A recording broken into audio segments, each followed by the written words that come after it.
Shaping Foreign Policy. May I now request Mr. Prasad to present a copy of the book to Dr. Tharoor so that he can unwrap it.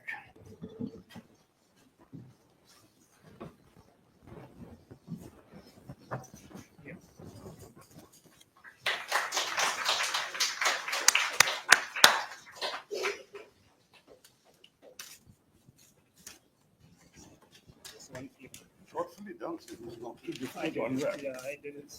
Making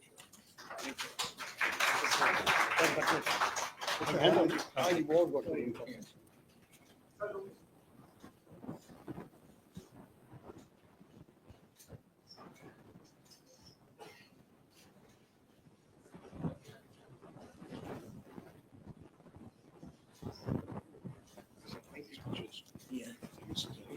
Yeah, sure.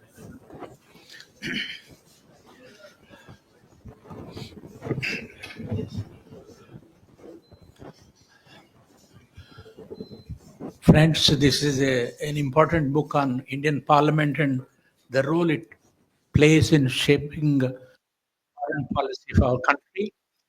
It's very fitting that Dr. Shashi Tharoor, who heads the Parliamentary Affairs Committee on External Affairs, is gracing the event and is chairing the event. May I now invite the author, Mr. Prasad, to tell us something about the book, how he came to write about it, and how long it took him to write the book, etc. Mr. Prasad.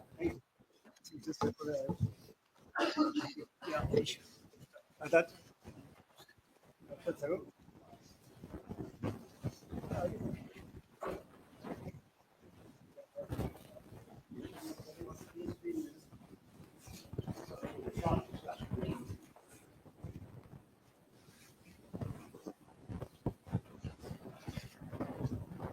Thank you, Venkatji, Dr. Tharoor, for agreeing to grace this occasion. Well, I've been associated with Parliament for 30 years. I started reporting Parliament from 1995 to when I was a reporting PTI. So, reporting Parliament was a big thing because only people with certain experience were allowed to come to Parliament. So it was a great occasion. And since then, I've had this great understanding of how the system works. The Parliament, I always believe, is a place where politics has to be negotiated through the process for it to become a policy in any manner. And then the process is important. So you need to understand the final processes that Parliament has in place. What actually took me to this book was something else.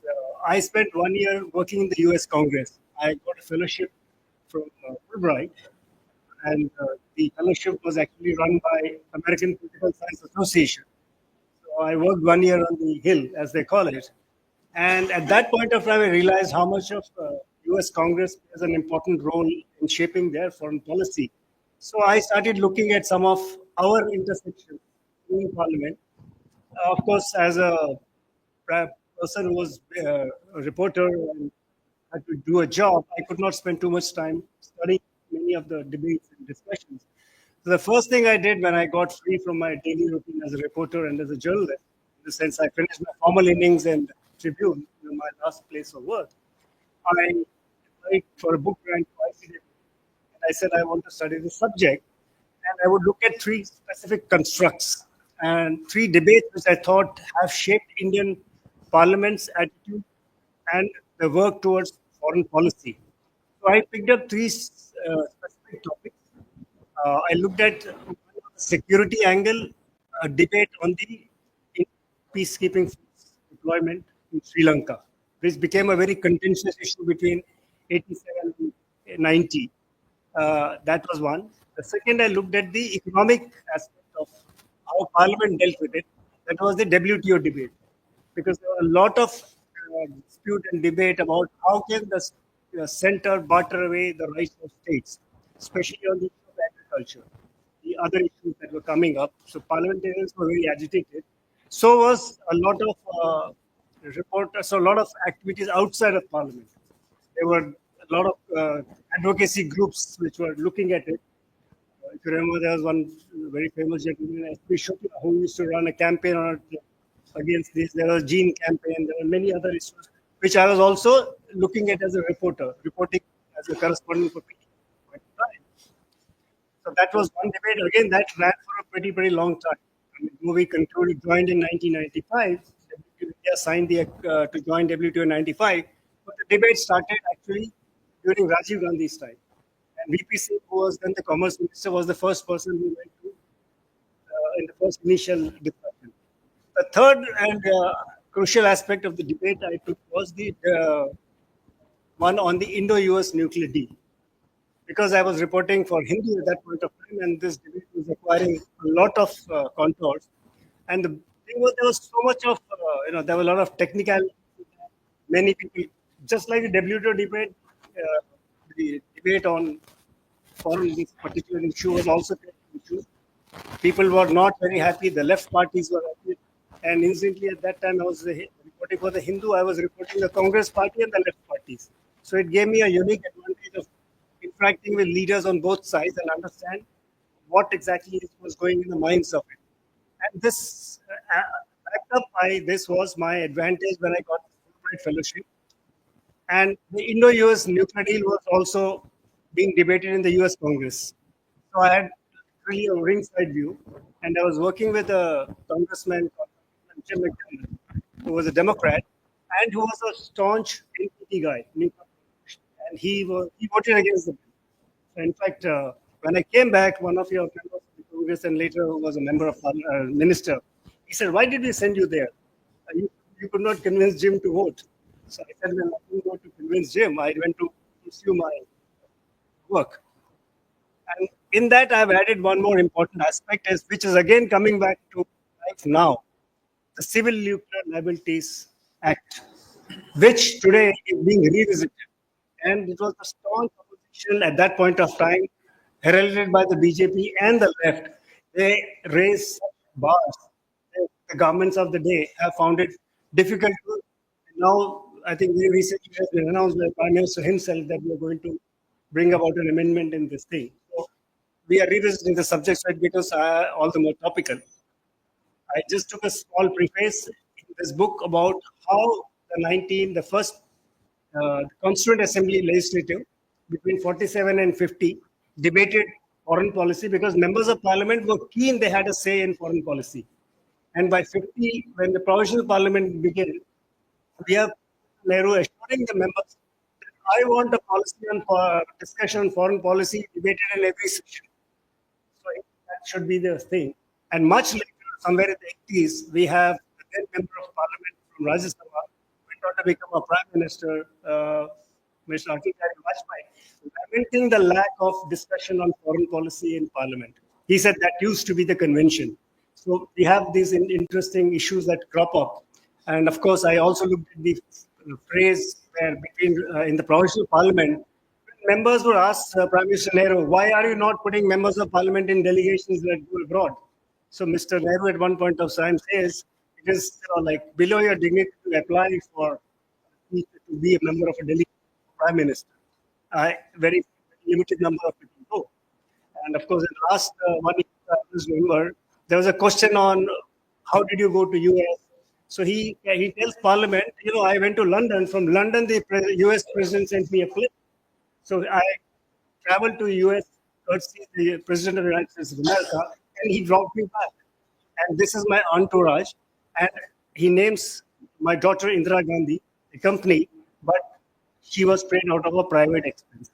It was not just so that was the level of members of Parliament asking Prime Minister Nehru, how did you open the chancery? Why did you buy the building? You did not come to the committee to take clearances. So that was the level of their interest in foreign policy, but it does continue. So that is the motivation for my book. Thanks, Prasad. I should have done this in the beginning, but may I now invite my colleague, Mr. Narayanan, to introduce our distinguished guests. Okay, thank you, Venkat. I don't think Dr. Tharoor need an introduction to this audience, but however, just for my I'll just introduce. He's an author, politician, former international diplomat. Dr. Shashi Tharoor's come to from different worlds of knowledge. At present, member of parliament, he represents the parliamentary constituency of Trivandrum, my own state, in the Lok Sabha. And he is also at present chairperson of the Parliamentary Standing Committee of External Affairs. He has previously chaired the Parliamentary Standing Committee on External Affairs also. And Mr. K.V. Prasad, he is the senior journalist who has many years of experience with the PTI, and you have heard about him right now. So I'll stop here. So let's start the discussion. Thank you. Thank you, Priya. May I now invite Dr. Tharoor to chair the session and carry on with the proceedings. Thank you. Thank you very much, Venkat, and it's very good to be here.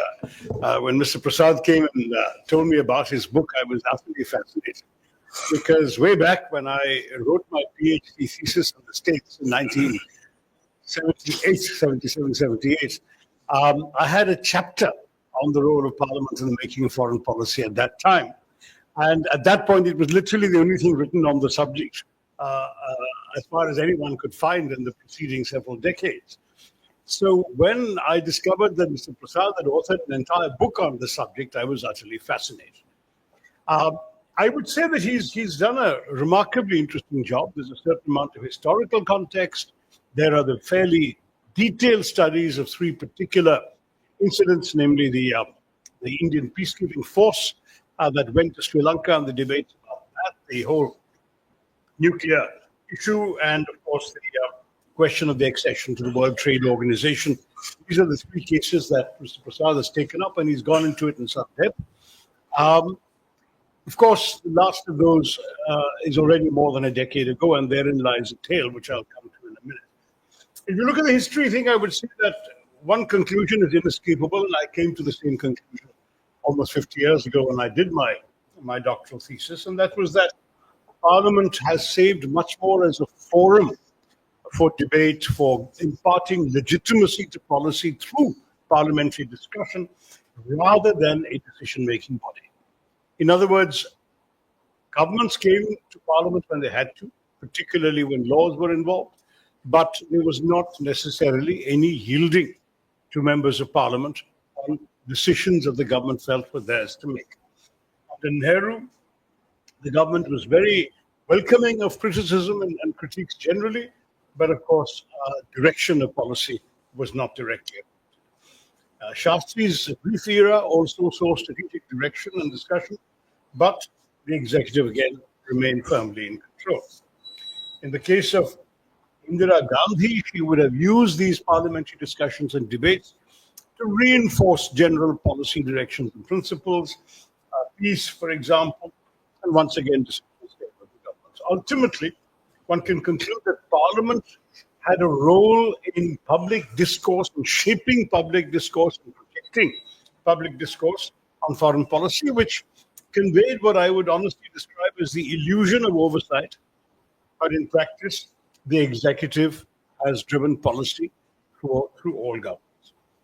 And I stress this simply because I know Mr. Prasad went and spent a bit of time in the US Congress, where it's very different, where the impact of individual congressmen, individual representatives on policy decisions and on initiating legislation gives them a clout we don't have in our system, because in our system, only the government initiates legislation. And it's only through legislation that parliamentarians can actually impact policy. I might add that the question of the recurrent tensions that exist in the balance between debates about national sovereignty versus international commitments, some of the issues he's taken up in his book, the trade-off between economic liberalization, for example, and domestic political priorities on, say, the WTO debate, the question of whether during the Indo-US nuclear deal, the negotiations over the law actually undermined the effectiveness of the deal. In fact, as you know, the nuclear liability law in the end was modified considerably from the first draft that Manmohan Singh brought in order to accommodate not just the objection to the BJP, but also some of the allies within the UPA government. And the result was a law that remained a dead letter No one has actually ever come into India thanks to the nuclear liability law. That's why Mr. Modi is not talking about amendment. And then the question of WTO negotiation. They gave Parliament a forum to reflect the diverse ideological stands and positions available in our country's polity, but they did not actually change policy in any sort of decisive manner. And the shaping of public discourse is not to be poo-pooed. It's a valuable thing in any democracy. The role of Parliament in actually articulating ideas that reflect the public temper should not be underestimated. Even if you can afford to neglect parliamentary debates, they do shape the government's thinking to some degree because they become aware of the political cost of certain decisions, the domestic political cost of certain decisions, and that will at least indirectly affect and influence the calculations of the executive. So broadly speaking, one would argue that these debates do play something of a role by mirroring broader domestic political dynamics. But this is where the challenge comes up, and I must say, Mr. Prasad acknowledges this towards the end of the book, which is that the story depends very much on two factors. He hasn't spelled this out explicitly, so I'm drawing this inference and from my own experience as well. The first is, does the particular policy decision require the passage of a law? Because that is what obliges the government to bring it to Parliament and have a discussion on it. If no law needs to be passed, if something can be done as an executive decision, most governments would prefer not to bring it to Parliament. The second question then is, if a law does need to be passed, are you a single party majority in Parliament, as Mr. Modi's government now is? Are you a tenuous coalition with people of very many different views, as UPA 1 was, and to some degree UPA 2 also became? Are you a party with such a strong opposition that the opposition's resistance can actually scupper a piece of legislation? All of these factors have a much greater bearing on whether Parliament has an impact on an outcome than anything else. So when Indira Gandhi had a crushing majority, or now that in the first two terms of the BJP government, you not only can get away with whatever you want to do, in the case of Mr. Modi, has essentially refused to bring pretty much any foreign policy issue for discussion. The last debate on the MEA took place in UPA 2. So when you think about it, there was one discussion on the demands for grants of the MEA in which I participated in the first term of Mr. Modi's government. Otherwise, no foreign policy issues come forward, despite the opposition's frequent demands for it. For example, when the Galwan incident happened in 2020, 3 years earlier when the Doklam incident happened in 2017, the opposition consistently submitted adjournment motions calling for a discussion. The government had the strength, the numbers, and of course the certain political will simply not to permit those discussions. So it has been a matter of some chagrin that on these matters no discussion has taken place. There was a discussion on India's stand on Ukraine soon after the Russian invasion in February. I remember speaking in Parliament on that subject, perhaps the only dissenting voice to the stand we had taken at that time. But again, the outcome of the debate was essentially meaningless because neither was a law required, nor was any policy decision influenced by the outcome of the debate. It was meant to be an opportunity for the government to point to its sending humanitarian aid to Ukraine and its evacuating the Indian students. So in other words, Parliament became a forum to demonstrate, as it were, something of value for the government's publicity or propaganda machine. It was not at all to actually discuss the merits of policy, though I was one of those who used it for that purpose. There was no obvious need to do that, and many speakers focused on the two issues the government was interested in. Now, I will pause there, but I say all this to make the point that, by comparison, certainly with the US Congress, which Prasad has seen at close quarters, we have a very limited impact. In fact, even the so-called activity called parliamentary diplomacy, which many other parliamentary systems encourage their MPs to conduct, we are much more hobbled because I chair the only foreign affairs committee of any parliament in the democratic world that is not allowed to travel abroad. So we deal with foreign countries. We receive other countries' foreign affairs committees regularly, but we cannot go abroad. The only parliamentarian who travels abroad and takes MPs with him if he wants to is the Speaker himself. But he doesn't take the Foreign Affairs Committee, and the Foreign Affairs Committee as such doesn't go. So we are very much sort of shown our place. Now, I have actually tried to open this particular can of worms by going to the foreign minister and seeking his blessing as well as that of the Speaker for the Foreign Affairs Committee to go. And I've said, obviously, this is not going to be done on the committee's own whim. We will do it in consultation with the government and in terms of where it serves and doesn't undermine any Indian foreign policy interests. So when many members of the committee expressed a desire to go to Bangladesh, we gently pointed out that Bangladesh doesn't actually have a functioning parliament. Who are you going to meet when you go there? But there are other neighboring countries that you might find some suitable place that the government might be willing to, but we still need the Speaker's consent, which so far has not been forthcoming. So this is broadly speaking the context of my response to the book. But I thank Prasad for writing a book on a very neglected subject.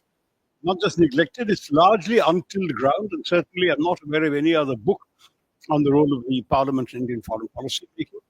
I myself have addressed occasional meetings of the Bureau of Parliamentary Studies and Training in the Parliament Library on this theme.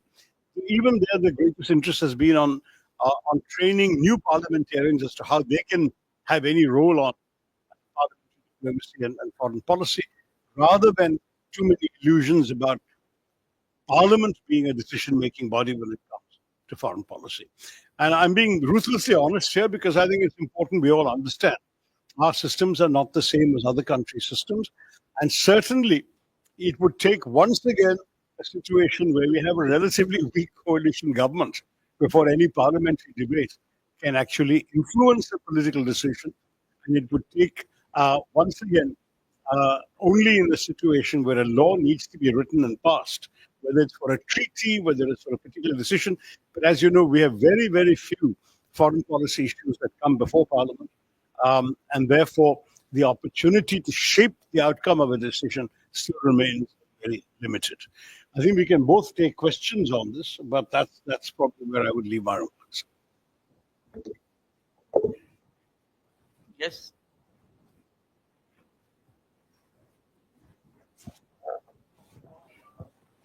Dr. Tharoor, we have always heard and read that the basic framework of our foreign policy remains intact, always. Over the past 1 decade, have you, what's your observation, especially dealing with our immediate neighbors? This government's policy is a bit hawkish, or they're shifting? Thanks. Say in all honesty that our foreign policy has by and large been consistent with differences of emphasis and differences of style. And there have been moments which have not reflected well on this government, and there have been moments in the past where you could debate the conduct of previous governments, but the broad strategic orientation has not changed.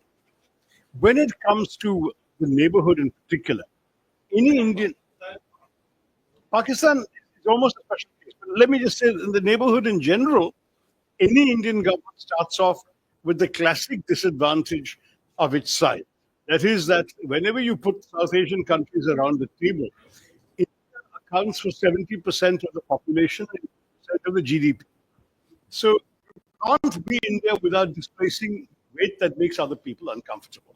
And this situation reminds me of the famous crack. I mean, we have the Argentinian ambassador here, but the old Mexican president 100 years ago, Porfirio Diaz, famously said, "My poor Mexico, so far from God and so close to the United States."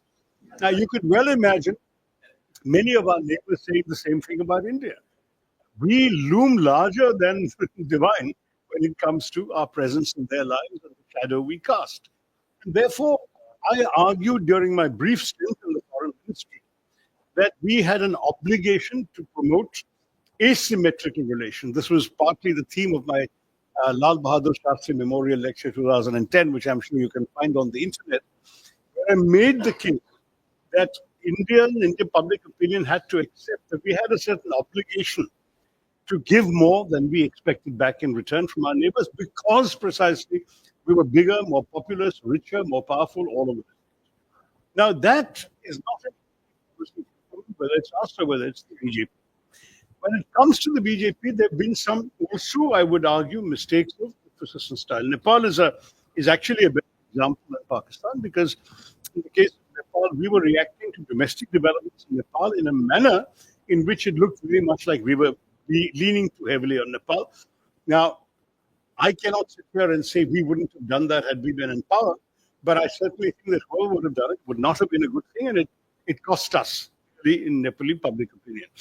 So happened that the Prime Minister of the time, who's again Prime Minister now, called me a couple of times since I was chairman of the Foreign Affairs Committee to plead his case with me. But it's also true that that I got a fair amount of denial from the then Foreign Minister, Sushma Swaraj, when I spoke to her about things. So this is all history already now. It's 10 years ago, but there have been moments like that. There have been moments in more recent times with other neighboring countries where the perception on the part of those countries has been that perhaps we were unduly heavy-handed to them, and that's true of several countries. Pakistan is a different area where I honestly think that all governments of any Indian party that have ruled have all started off with an approach that privileged peace, because every Indian government concludes very early on that it's in our interest not to have our own domestic development and economic growth interfered with by conflict with Pakistan, and therefore let's have peace. And almost always the disillusionment has come because of initiatives from the other side of the border, such as, for example, I often remind people that 26/11 didn't happen in a vacuum. It happened in the middle of a peace offensive. Shah Mahmud Qureshi, the Pakistan foreign minister, was in Delhi negotiating an even more liberal visa regime than already existed the day that this thing happened.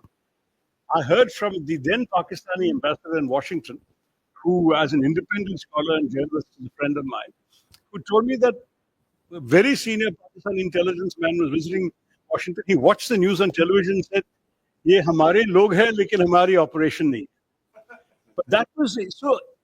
Whether you believe that or not, many governments have come to the painful conclusion that whether you want peace or not, you don't have a partner for peace on the other side, because any civilian government that wants to make peace is unable to deliver that peace, and any hardline government that is there is unwilling to deliver. So between unable and unwilling, India either way has to be prepared.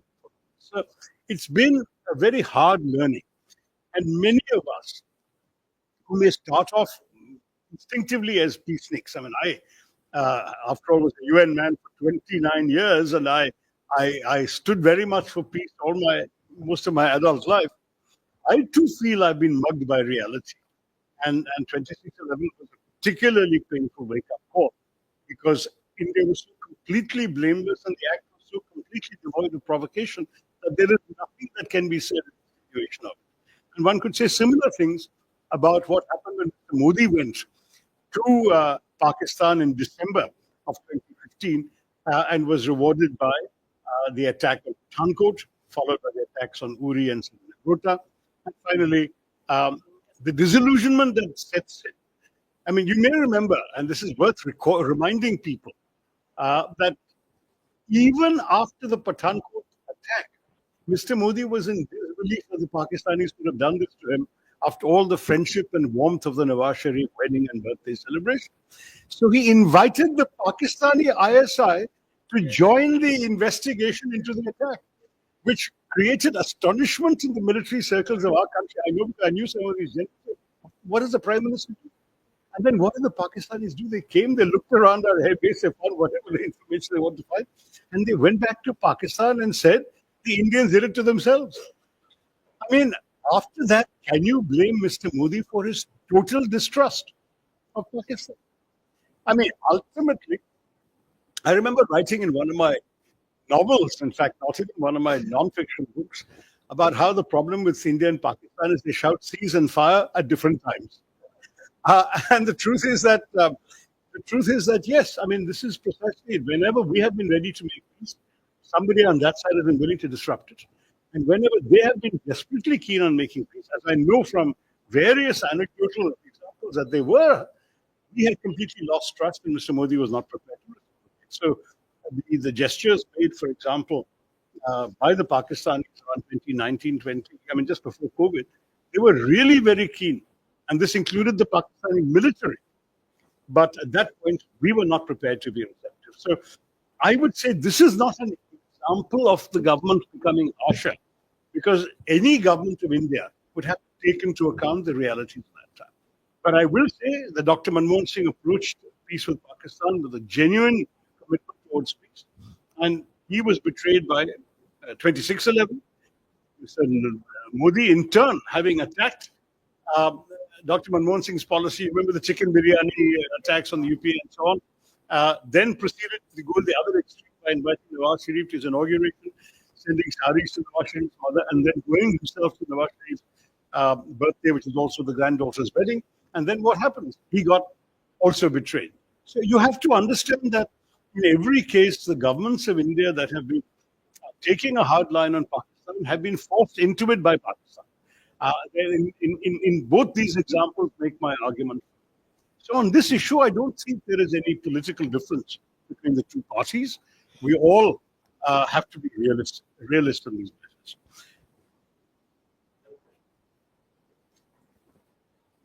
So, to do with Bangladesh, the current wait and watch policy that's been in operation, do you think it's the right one in the context of what's happening at a fast pace out there in Bangladesh? Well, I think what's happening in Bangladesh is something we have to watch closely and carefully for the obvious reason that they are right next door to us. And anything that happens there will have some significant implications. If we want to be using sort of American language, they are in many ways in the soft underbelly of India, and we could be very vulnerable if a hostile government were to come to power. I don't think the present interim government can be described as hostile. But at the same time, there is a certain wariness in approaching what's going on. Equally, we've seen a certain amount of Indian media hysteria, if that's not too strong a word, about the mistreatment of minorities. There have certainly been attacks on Hindus, on Indian institutions like the Indian Cultural Center, statue of the Pakistani surrender to India in 71 and so on, which have been vandalized, destroyed. But many of the other attacks, many Bangladeshis of goodwill explain that these are attacks on Awami League supporters who happen to be Hindu, rather than attacks on Hindus because they are Hindu. But if you read Indian media coverage, by and large, we don't see that. We see it as attacks on Hindus. So these are some of the issues which Bangladesh remain very concerned about. And I will say I get people reaching out to me from Bangladesh all the time saying, what can we do? How do we get our message across? And I've tended to convey the view that I think it's very much up to people in authority in the interim government to give the government of India the necessary assurances and publicity exercise that needs to be done. Now, on the larger question of what we should do, I think we have very few choices. We can wait and watch and see what happens. We should obviously not obstacle to whatever domestic arrangements Bangladesh chooses to make to ensure a transition to a more durable situation. We are somewhat in a cleft stick when it comes to the statements being issued by former Prime Minister Hasina, because certainly we have absolutely no choice but to extend our hospitality and shelter to her. If we did not show the same loyalty to a friend and ally that she showed us when she was in power, then why would anyone want to be our friend and ally in future? So I don't think anyone would challenge the government's extension of that courtesy, that hospitality. To Hasina, certainly my party would not challenge that. We welcomed Hasina to India. But having said that, certainly some of her statements have led to complicated matters with the government of Bangladesh. At the same time, as a cleft step, you can't do one thing, we can't do the other thing. We just have to sort of reassuring signals everywhere. But one thing I will stress, or two things I will stress. One is we should do nothing overtly or covertly that implies interference in the internal affairs of Bangladesh. We have every legitimate interest in the external affairs of Bangladesh when it affects us, but not in the internal affairs. They have the right to determine their own political arrangements. And secondly, we should keep uppermost the interests of the people, the well-being of the people of Bangladesh, rather than convey in any way the impression that we are more concerned about either a particular political party or tendency or about a particular community. We, as a friendly neighbor, should signal at all levels that our commitment is to the well-being of the people of Bangladesh. These two would be my cardinal yardsticks in terms of guiding policy. If your party has been in power, what would it do to improve relations with China and Pakistan in particular? Well, again, with Pakistan, as I said, we've been mugged by reality, and I'm afraid in the case of China, after Galwan, it's very difficult to have anything but a position of mistrust towards China. And I can't speak for the party because there is a separate foreign affairs cell in the party that advises the party president, and I'm the chairman of the Parliamentary Foreign Affairs Committee, but not the party. So I'm not speaking for the party. Let me just say, in any case, I'm speaking in an individual capacity because as chair of the committee, we don't deal with the media officially. We give you a briefing telling you we're having a meeting on this subject. We don't even tell you what was discussed in the meeting until the report comes out, whether if there is a report to Parliament. So in this case, there is no report to Parliament now. I can partially answer that question by pointing you to the report authored by the Standing Committee on External Affairs when I was last chair on relations with China in 2019, which point to certain directions. It's a public document. It's on the Lok Sabha website. Even though it was 6 years ago and it was a year before Galwan, nonetheless, it's worth looking at. On Pakistan, again, we did a report of the committee when I was in the chair, in which I'm so sorry that it stood up. But anyway, when it comes to Pakistan, at that time we had advocated that the mistrust of the government on certain strategic aspects of the relationship was entirely warranted because of the events of the preceding years.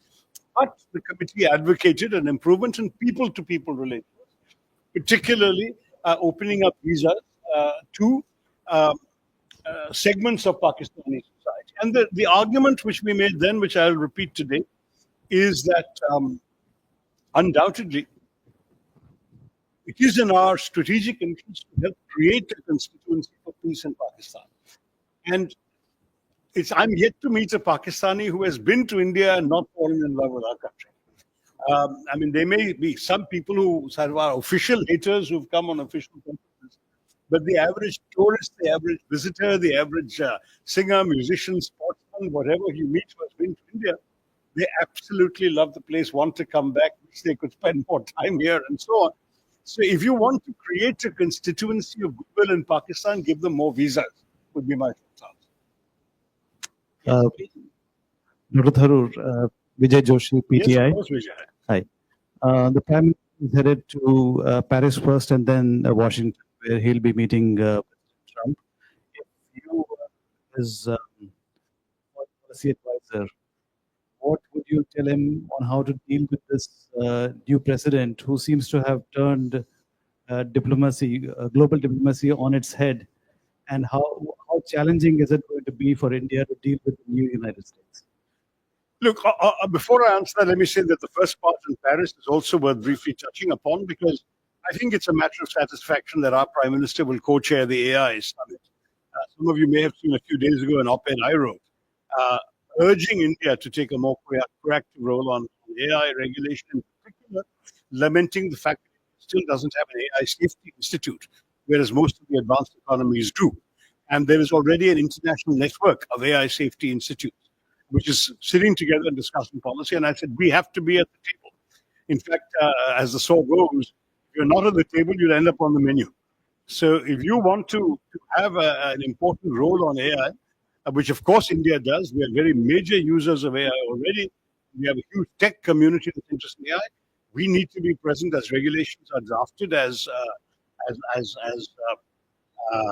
policies are made, and as international covenants begin to be arrived at. And therefore, I would urge all of you who haven't read it to just Google my piece in the Hindu, which I think was on Monday last week, or just a few days ago anyway, that makes this case very powerful. I'm very glad by actually co-chairing the summit that India's voice will be heard in the shape of the Prime Minister's voice in Paris at one of the major international gatherings at governmental level on AI.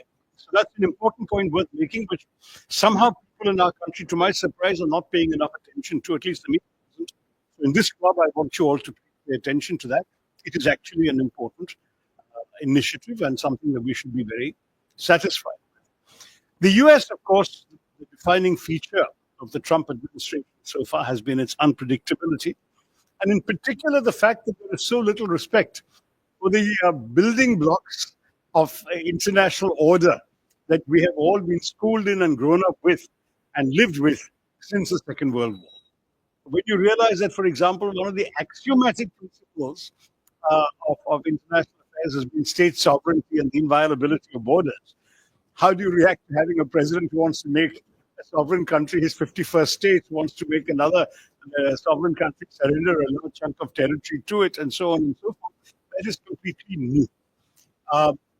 Similarly, we've been in a world where, certainly from about 1980 to about 2010, the direction has been towards greater trade and liberalization and reduction of tariffs. Now we have an American president who talks about tariffs with every second breath, and who has been using tariffs already, or the threat of imposing, the announcement of imposition of tariffs in foreign policy with his own immediate neighbors. And so we are in a situation where a number of the basic assumptions of international affairs and of classic diplomatic contact are simply no longer the assumptions that we can take for granted in this particular relationship with this particular president. Obviously, India values the relationship with the United States. It's a relationship that has honestly transcended whichever parties in power, either here or there, because it has featured so far both the UPA government and the NDA government on the BJP government on this side, and it has featured both Democrats and Republicans as president on that. And there's been a consensual approach on Indo-US relations. So certainly there should be every desire to see that continue. But clearly, when the agenda for discussion comes up, there are already some potential areas of controversy. Mr. Trump has publicly referred to India as one of the worst offenders when it comes to protectionist tariffs, which perhaps we are in some areas, and the Prime Minister will have to decide his government is prepared to rethink its approach to tariffs, because if Mr. Trump is absolutely determined to impose retaliation on some of the tariffs that India has come up with, then certainly there is going to be a genuine challenge, because our exports will be affected if they're no longer going to benefit from a relatively light US approach on tariffs to India. A second, two other areas of sensitivity that have just arisen. One is, of course, not so much the deportations of illegal Indian immigrants, which is entirely appropriate, but the manner of the deportation, which has naturally caused a great deal of anxiety, resentment, and even anger in India. And somehow the message will delicately have to be conveyed behind closed doors that this must be never repeated. Having Indians arriving in their homeland in handcuffs has not played well with anyone in the political spectrum, including quietly and privately, including members of the ruling party. But I say in all honesty that we have two things should be absolutely beyond argument. Number one is, if you've gone illegally to a foreign country, the country has a right to deport you home. And secondly, if your identity and your nationality is not disputed, if your identity is proven to be, India has an obligation to take you back. Those two things are beyond debate. And therefore, that's not where the argument should lie. The argument should lie, treat our people with respect, because that's how we would treat your people if we were expelling any nationals of yours from our country. similarly treat ours. They're not criminals, rapists, murderers, whatever. They're illegal immigrants, and once they've left your soil, they don't need to be handcuffed, and they certainly don't need to be mistreated. So that, I think, is one matter. The second sensitive issue that has just arisen is the American decision yesterday, I think it was, or day before, to remove the waiver that India was benefiting from in helping develop the Chabahar port in Iran. Now, for India, this was a very important strategic port. Number one, because it gave us an opportunity, for example, to get goods into Afghanistan when very good relations with Afghanistan without having to go through Pakistan. That was one thing. Secondly, we had constructed the Zara and Dilaram highway in Afghanistan, and Chabahar would have given us a direct access from the west to that highway, and we would have again been able to go. Now, of course, Afghanistan relations have been complicated by the rise of the Taliban to power there, but given that Afghanistan government is also having problems with Pakistan, it's still a very important opening and access for us. Secondly, through Chabahar, there's access to the Iranian market and to parts of Central Asia. And thirdly, if we weren't there, the Chinese were very keen on developing Chabahar themselves. So we have all sorts of strategic calculations behind our involvement in Chabahar. And that's why we had requested and received a waiver on the American sanctions on Iran and the development of Chabahar port. And that waiver has been removed rather abruptly and, to the best of my knowledge, without any forewarning to India. So perhaps that is again a thing that may need to be raised. But I will say to you, Vijay, these are matters that most governments would prefer to discuss behind closed doors. These are not matters that we're going to hear, I think, a lot about publicly until some agreement has been reached. On the larger questions that have been dominating the headlines here, the Indian migrant workers in America, H-1B visas, all of those things, those may be read publicly, but there, I think, so far, the school of thought that Mr. Trump represents, the Make America Great Again lobby, as it were, that school of thought has been somewhat divided because there are many who don't want foreigners coming in and taking away the jobs of white Americans. But there are many, and most notably the most influential people, such as Mr. Elon Musk himself, who feel very strongly that that approach that attracts people of talent from foreign countries to America is indispensable for America's greatness, to use that word. And therefore, they are not going to succumb to the more nativist or even racist opposition to India on H-1B visas. And I think, again, we should let this debate play out there, but certainly we should indicate that we have certain interests at stake in all of this. I still feel that as an Indian, I would rather see Indians stay in India and make India prosper, make India great again, rather than making America great again. But I don't want Indians to be denied the opportunities that they have so far enjoyed, which have indirectly benefited India too, because as Indians do well and prosper in America, they stay connected to India, and they have also helped in the development of certain Indian IT sector industries and so on. But broadly speaking, these I would see as the big ticket issues. The only thing that none of us know is whether some unpredictable issue may come up off the cuff from the president that the prime minister will have to cope with and respond to on the spot. But in terms of what he can go with some preparation, these I think would be behind closed doors and publicly that he's bound to have to address. Yeah. Back, Shashi, to your 29 years at the UN. Had you been elected as Secretary General of the UN, looking back, how different would the world be? What would have happened in Iraq, Gaza, you name it?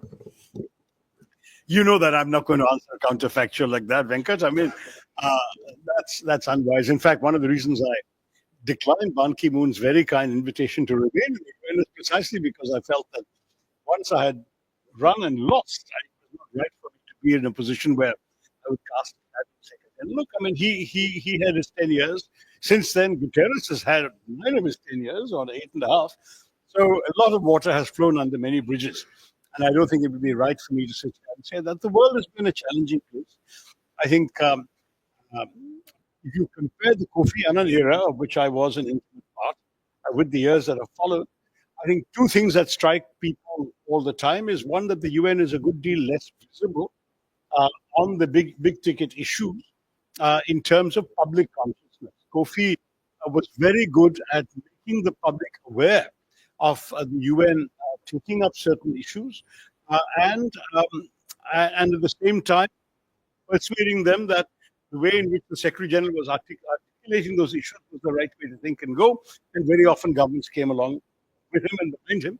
And he was able to move the envelope on a number of key issues, which, to be very honest, I've not seen very much of since his time. So that's one significant factor. The second was that he was much bolder in his willingness to think outside the box and to almost challenge governments to take new initiatives. And one striking example was the very first time President Clinton threatened to bomb Iraq in 1998. Within 24 hours, Kofi Annan got on a plane and went to see Saddam Hussein.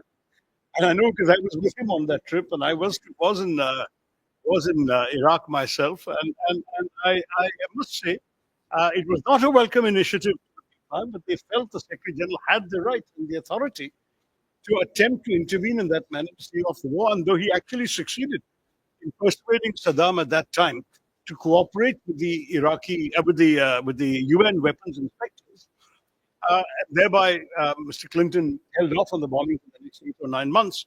Subsequently, a later refusal to cooperate led Mr. Clinton to start the bombing that he had earlier threatened, but this time without threatening it. He just said enough is enough and bombed. There was no time for Kofi Annan to implement it again. But I'm just saying it was an example of an initiative.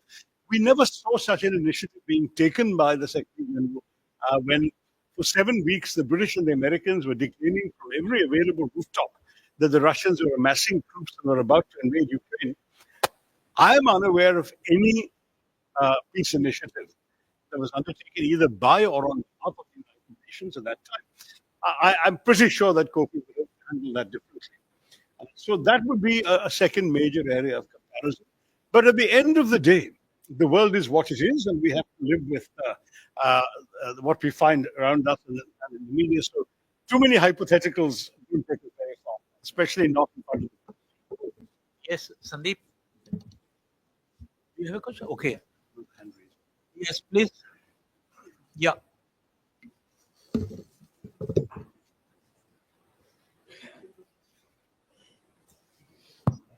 Good evening, Dr. Tharoor. I'm Kunal from PTI. I have a first clarification on your statement and then two short questions. Did you intend to say that it's an illusion among the people that foreign policies are discussed in Parliament or among the policymakers or both? And my question is in two parts. One is on Bangladesh. You mentioned that India must very carefully look at what is happening in Bangladesh. Do you sort of the fermented situation in Bangladesh and the attacks that are happening and the situation around Hasina? Or is it because what we are seeing, the ostensibly growing proximity between Dhaka and Islamabad? Is that why India should look at it more carefully? Both. Now, the first one on the question, what I'm saying is there should be no illusions about the fact that legislators can make policy. We can influence laws when there is a government that is vulnerable to our influence, such as a coalition government or a government dependent on other parties or a government facing a very strong opposition, etc. Then, and where a law is required, because many policies don't require laws, right? But when it comes to foreign policy per se, let's say the Galwan incident, let's say the Oklam incident, we have not even a statutory provision in our constitution that allows Parliament to ratify treaties. So we don't even have a rule under the constitution to tell the government, you can do this, you can't do that, you can make this peace, you can't make. We can only question.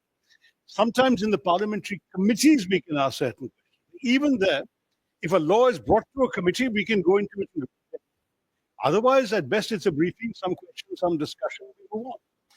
There's a handful of topics on which the Parliament can write public reports to, where the committee can write a public report to Parliament. But those are rarely to do with immediate, urgent, headline-grabbing issues. They're larger, broader themes that we try to address and which committees have done in the past. So I'm saying don't have any illusion that, say, a foreign policy decision, an opening to Pakistan, a peace with China, an intervention in a neighboring country, those things are not decided by parliamentarians, they're decided by governments, by the government of India. And let's not have any illusions to the contrary. On Bangladesh, as I said, both those aspects are very important. And I even mentioned a third one, that don't forget that if anything goes seriously wrong, that Bangladesh could be our soft underbelly. That is the place where you're most vulnerable, because it's not under your control, a foreign country, but a lot of damage can be done to you from there. That's what the expression implies. So you have to be attentive, you have to be careful, you have to be conscious, you have to be on your guard. And frankly, you have to cultivate good relations with whoever is in power there. And that's true of any bilateral relationship. You don't get to choose who rules a particular country. You have to learn to work with them. And that's something we have to do. And my second question was, sir, about Pakistan. Foreign Minister Jaishankar, in one of his public statements, has said that the era of uninterrupted dialogue with Pakistan is over. And I think the government of the day has time and again asserted that talk and terror don't go together. You seem to be one of the doves here among the hawkish environment when you said that if you had to create a constituency where we can have a select group of visa coming to broadly define that category of people who are very amenable to India. But do you see that doable? I mean, first of all, I actually agree with the foreign minister that uninterruptible dialogue is not possible, because you cannot but react. For example, if we were in the process of such a dialogue when 26/11/2008 happened, obviously we were interrupted. How can you talk to people whose territory has been misused, whose institutions and military and intelligence have been kill your people in that such large numbers and invade your sovereignty? You can't just continue talking as though nothing has happened. So, of course, uninterrupted dialogue is not possible. Whether dialogue should be completely suspended for all time is absurd. I mean, not talking is also not a policy. But for the moment, we have not seen evidence to justify a major resumption of official dialogue. But I have said, and I've gone on record in my previous role as chairman of this committee 5 years ago, that yes, people-to-people friendship would help us to create a broad constituency for good relations with India in Pakistan. A constituency in Pakistan for good relations with India, which is in our interest. That's the point I was making. thank you, Dr. Dr. Tharoor, when you mentioned about the imperatives of coalition and the pressure that the government of the day faces, and that only a majority government would have its say, two debates were classic, where coalition governments withstood the pressure both from allies and outside. Be it the WTO, the Narasimha Rao government was a coalition government, or rather, the government minority government. Initially, it did acquire majority. It was vulnerable. They went ahead and signed despite the opposition, and then Dr. Manmohan Singh for signing the nuclear deal. But on the other hand, the nuclear liability law was very strongly impacted by the other parties. There were two other issues that have to contextualize, because in the debates on Civil Liberties Act was the overhang of Fukushima. Because the Fukushima incident happened in 2011, and this is when people were looking at it. So that overhang would not be missed. And then, of course, comparing it to the Union Carbide case. So again, we keep reading these subjects. So coalition governments have had their say. Narasimha Rao government, in fact, when Pranab Mukherjee as foreign minister, commerce minister stood up and announced, I mean, people are like, how could you do it? You said you joined the WTO yesterday, I went and signed. So there have been instances where Rajiv Gandhi got into trouble on IPKF. He had brute majority. And it was replacing government which brought back because of political change that happened. So there have been situations. In the case of IPKF, we were actually suffering casualties daily. It's a different story. When the force was sent in, Parliament had no objection, and in fact, we did not object. There was no mechanism to object, because no law was passed to permit the IPKF to go. It was an FA to comply. Exactly. Mr. Rajiv Gandhi, executive policy. Same would happen if tomorrow this government wanted to send somebody, but the difference is this government, the way it's run, has a far more secure ability to impose its will on its own members, and now in this particular version, the third NDA, it's allied. Yeah, my limited point was on coalitions and let's look at the Nuclear Liability Act when they come with their amendment. Let us see if they are vulnerable at all to public criticism within Parliament. We'll wait for that. Yeah. An amendment will have to be discussed and passed, yes. But they have the majority to pass anything they want. But by the way, if you remember, there was a debate when the insurance bill was to be amended and the Patent Act was to be amended. The Patents Act, which was linked to the WTO, the BJP, when opposition, opposed to it. But when it came to power, it had to, under Prime Minister Vajpayee, and facilitated by the Congress supporting it, because they said in one of the statements not related to this case, Mr. Pranab Mukherjee, as leader of the House, tells the leader of opposition, just because you change sides, you cannot change positions. We all know that where you stand depends on where you sit. Sir, is the UN Charter is or unfit for purpose in the backdrop of Ukraine conflict? Shall I repeat? Yeah. Is UN Charter is Yeah, hold it a bit closer. is UN Charter is outdated or unfit for the purpose on the backdrop of conflict and Israel and Gaza conflict? And this is the first question. And second, US curbs on US aid. How India going to affect? How? How India is going to affect US aid? They are curbing on US aid. Okay. And last question. And recently there is a controversy in the parliament. First Indian foreign minister going to the abroad and lobbying for invitations to the prime minister. Look, on the very first one, I mean, the question of outdated is a point of view. The UN Charter undoubtedly reflects the historical and political realities of the time in which it was adopted. It was 1945. It was adopted not only at the end of the Second World War, but the end of a 45-year period that had witnessed 2 world wars, countless civil wars, mass displacements of millions of people, the Holocaust, and Hiroshima. So the entire mood was, how do we ensure a world where this never happens again? Secondly, even though the media called them the Allies of World War II were known as the United Nations from 1943 onwards. So the United Nations was a victorious military alliance converting itself into a peacetime body. And they assumed that they would stay united. As you know, the UN Charter essentially became infructuous within a year or two of its adoption because of the onset of the Cold War. And with the Cold War, there essentially became no particular opportunity for the various provisions of the Charter, such as an effective military staff committee directing operations around the world, for having the military strengths of the major powers working jointly to impose peace. All of that became completely infructuous. So you could argue by 1948 the UN Charter was outdated. It didn't matter because it reflected a certain set of intentions in 1945, and you could then creatively interpret. So Dag Hammarskjöld invented peacekeeping. You look at the UN Charter, the word peacekeeping doesn't exist. He invented it, and instead of the big powers sending their armies out jointly, he created a totally different concept where the small and medium powers who posed no threat to the superpowers, they became the ones who went out and did peacekeeping in the name of the UN. It was an extraordinary initiative. But the idea was very much that you don't allow the charter to become a straitjacket. Instead, you allow it to become a springboard to do whatever you could do, whatever the traffic would bear, whatever international politics would permit you to do. That was the great strength of what happened at the UN at that time. So in that sense, you are not limited by the charter.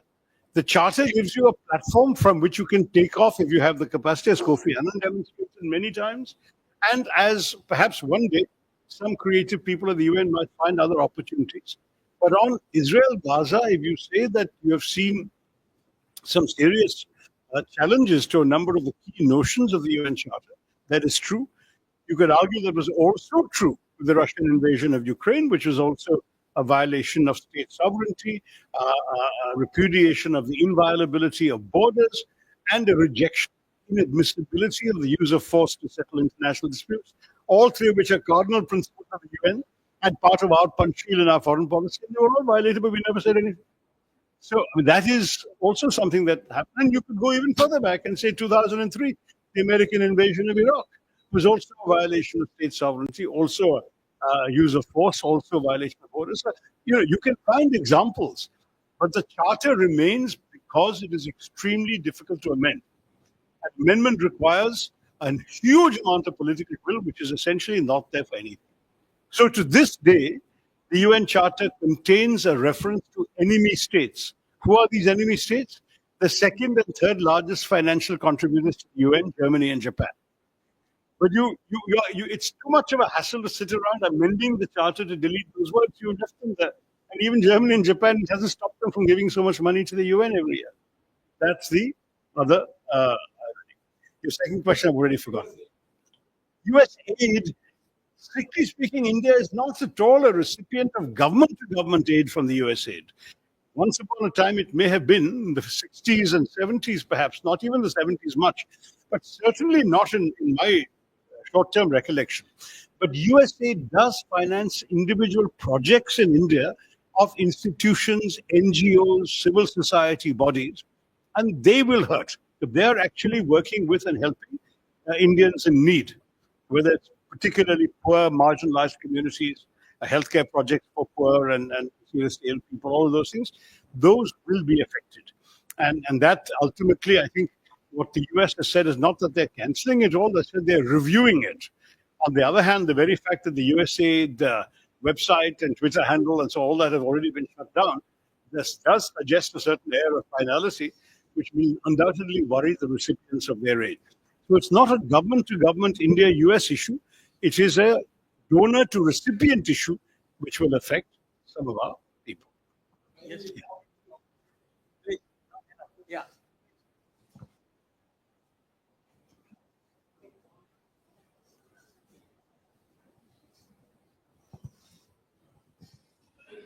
Good evening. Thank you, Professor Tharoor. My name is Margus Solmson. I come from Estonian Embassy Deputy Head of Mission. Sorry, from? Margus Solmson, Estonian Embassy. Estonia. Estonian Embassy, right, okay. Thank you for the wonderful discussion and presentation. I just wanted to come back to the question about ending the war in Europe, because there has been several ideas and statements that war could be ending from the 21st of January. Then there has been a question about 90 days, and there has been certain willingness and support by the Indian government to support the process that would lead to the peace. So is your current assumption, as we know that there has been several meetings this week taking place also in the other side of the ocean? I think there are three comments to make. The first is that certainly you're right that India could play a constructive role for peace, and it's striking that the Indian Prime Minister is one of the very few world leaders who has been to both sides of the conflict, who has been to Russia and been to Ukraine, has met the leaders of each country, has talked to the leaders of each country, and has witnessed firsthand the horrors of the war. Secondly, it's also true that public statements have been made welcoming a possible Indian role. And I don't think there is any lack of willingness on India's part to play a constructive role. Having said that, this is where the third comment comes in, any peace requires willingness on both sides to want to make peace. A mediator never imposes peace. A mediator capitalizes on either the exhaustion of the parties or on the parties' willingness to look beyond their entrenched positions. Now, I think it's also a question of timing. I think initially when India had expressed a certain interest in going to both sides, talking to both sides and so on, at that time, it was already, I think, becoming clear that a very major new factor was going to arise with the US election results. And certainly with Mr. Trump's election, the attention has moved away from any other particular power to the role that the US might play vis-a-vis, particularly Russia. As you know, the media is already talking about the possibility of a fairly early meeting in the next few months between the presidents of the US and Russia. And clearly, if that happens, this is going to be the number one issue. So I think there is going to be a reluctance on the part of anybody else to peace with a third party when this big sort of party is coming down the road. So my own assumption is that if there is such a thing that is being arranged, that is where the focus is going to be. And it is only if that option were not there that there would have been any serious willingness on the part of both sides to invite India to come in and help them. But though there has been no official statement from the government of India, and though, as I stressed, I'm speaking in a personal capacity, I believe that there would certainly be no unwillingness on the part of India, and I don't think there's any political difficulty within the Indian political space for India to play a constructive role in bringing about peace. We're proud of the fact that we are a peace-loving nation, and if we can help promote peace between any two warring parties, and particularly one where there's been so much suffering and destruction already, I think it would be applauded on both sides of the political divide. Tharoor, non-alliance has been the bedrock of Indian foreign policy all these years, from Nehru's time onwards. But now we are into an era where multiple alliance is playing a big role. And Foreign Minister Jaishankar says that we are smart enough to have multiple alliance. What do you think about that? Well, actually, I came up with the concept myself. I first used it in speeches in New York when I was in the UN, that we are moving to an era of multi-alignment. And when I was MOS here in the MEA, I actually floated that very term. And I must say, it sank like a lead balloon. No one liked it at the time in my own government or my own foreign service, and it was never picked up and forgotten. So I was very amused, and I wrote an article saying how amused I was when the other party, in the form of Mr. Jaishankar as foreign minister, picked up that phrase and has been using it. Because I genuinely believe that this is exactly the kind of era we are in today. We are in a world that is no longer a binary world, as was characteristic of the Cold War, when you had US versus the Soviet Union, and non-alignment was a way of carving out a viable space for yourself without being on one side or the other of this binary divide. Today, there is no binary divide. There is no, not yet anyway, two superpowers to choose between or not choose between. In any case, even if a new superpower is rising in the form of China, we can't entirely be neutral to a country that's sitting on our frontiers and nibbling away the land. So it's not the same world. It is much more the world of the World Wide Web, a networked world, where you are connected. I'm connected to him for one particular purpose and issue. I'm connected to him for another purpose and issue. The two of them may not be connected to each other on any. That kind of multi-alignment is what but I often joke that we have the foreign minister meeting with his Russian and Chinese counterpart in RIC. Then he adds the Brazilians and the Chinese, and he gets BRICS. Then he subtracts the Russians, and he gets BASIC for environmental negotiations. Then he adds, then he kicks out the Chinese also and gets the other thing for IBSA, South-South cooperation.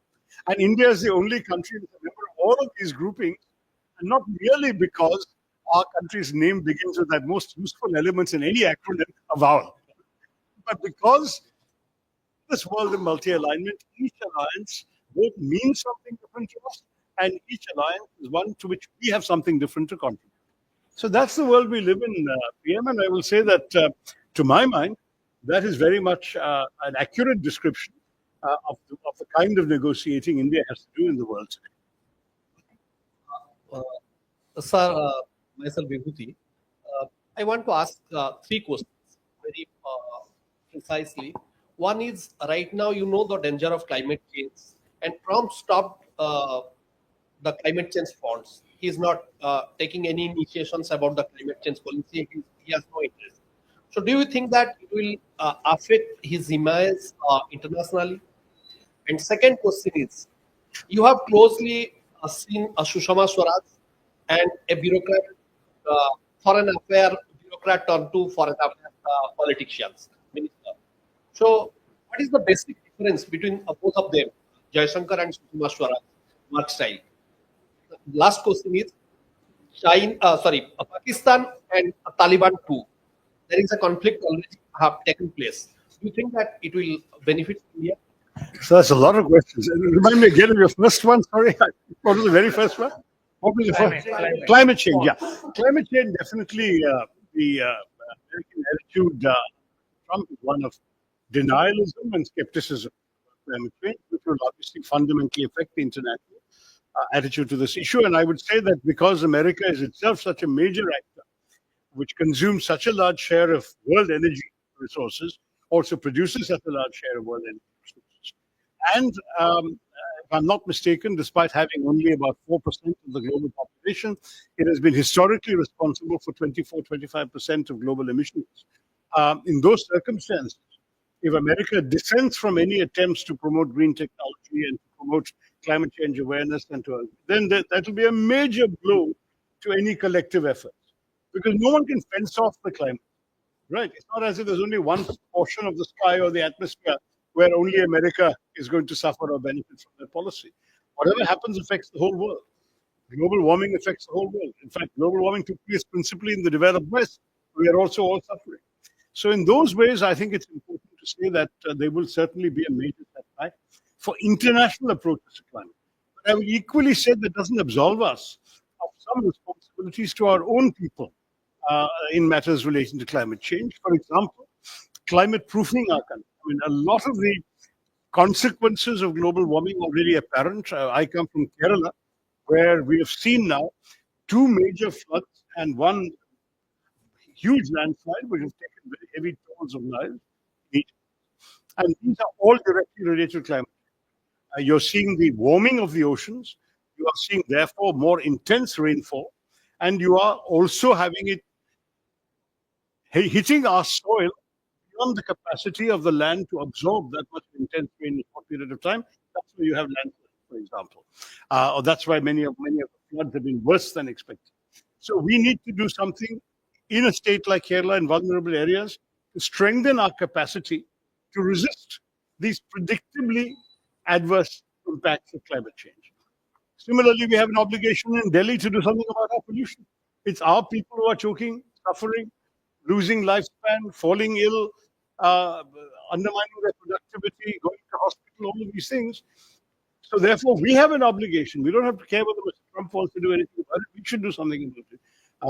If countries, cities like Los Angeles and London could overcome far worse problems, so can we in Delhi, but we just have to find the political will and the imagination to do so. I have myself been undertaking a roundtable consultation with stakeholders, including MPs, since 2015, with increasing frustration because there's so little political will to handle it.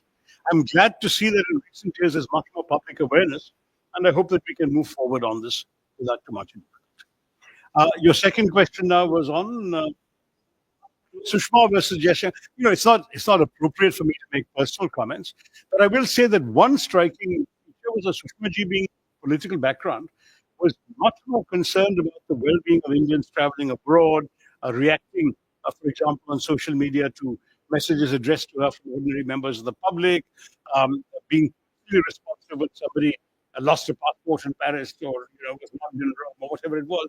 And all of those things, she was out there and interacting a lot more with the public. And as a result, gave a lot of importance to what we would call consular affairs. Whereas Jaishankar, despite having a bureaucratic background, has been much more active on the political aspects of diplomacy and in the articulation of a point of view on the global stage.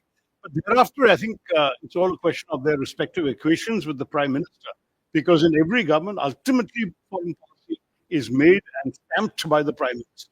Foreign Minister is an executor, is an aide, is an advisor. And I think there you should ask Mr. Modi this question, not me. And your third question was on?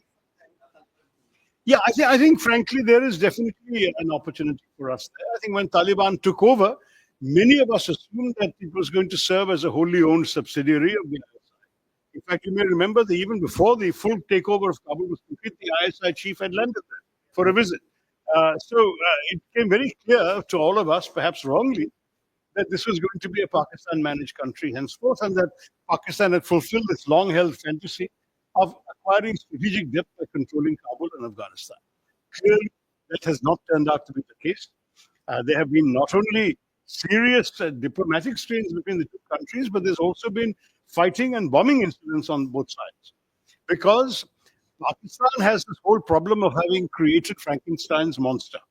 You create a monster and escape your control. So when they created the Taliban first, they assumed they would be responsive to what the ISI told them to do and didn't tell them to do. Today, Taliban in the form of the Pakistani Tehreek-e-Taliban is hostile to the Pakistani authorities and the Pakistani military, whom they consider insufficient Islamic. And therefore, even if the Taliban in Kabul, Pakistan has reason to feel that they owe something to the ISI and the Pakistani military, the Pakistani Taliban, which has support, succor, shelter, and refuge on Afghanistan territory, is definitely inimical to and is being attacked the Pakistan government. So the chickens have come home to roost, as they say.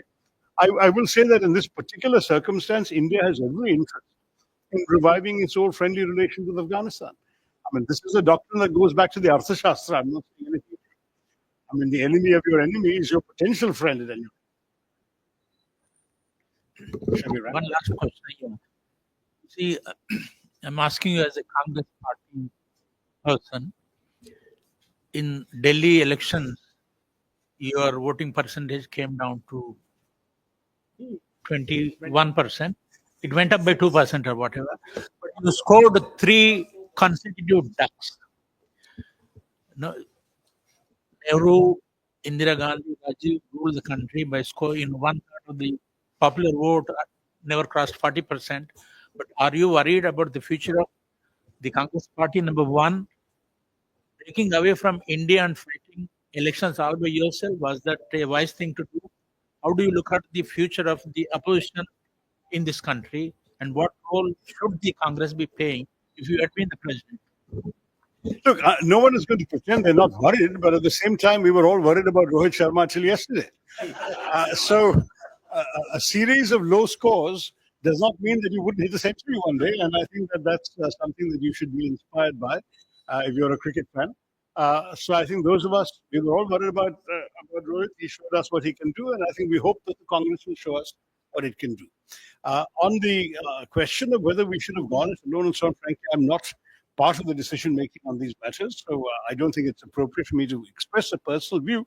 But a decision was made, and many would argue that that decision had its own logic in the events of previous years, starting with 2013 and the way in which the Aam Aadmi Party showed vicious attacks on the Congress Party.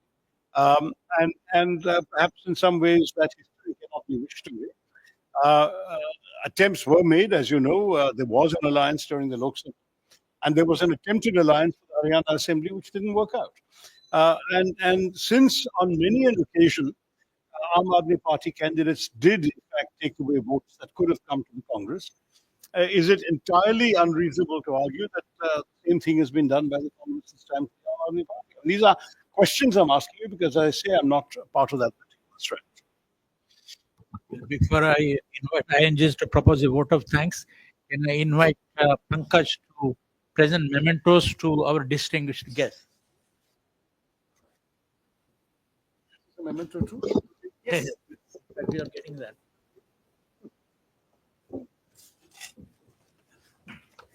Thanks for coming. Yeah, that's right. That's for you. Thank you very much. ING. Thank you all. Thank you, Dr. Tharoor, for coming over, and hearing you has always been a treat, and it's something which I always look for personally as well. And thanks to Mr. Prasad, and I'm sure the book Indian Parliament Shaping Foreign Affairs is something which people are going to read, because it gives a different kind of a thoughts to what actually it's not just foreign policy outside, but within the parliament, how it has gone ahead from the past. So thanks a lot to you, Mr. Prasad, as well. Thank you. Thanks for coming to the FCC.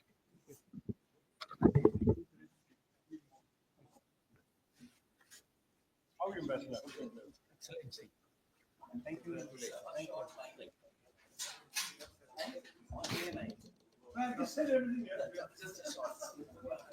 We were late. So PM Modi is on a visit to France and thereafter the United States. So how would you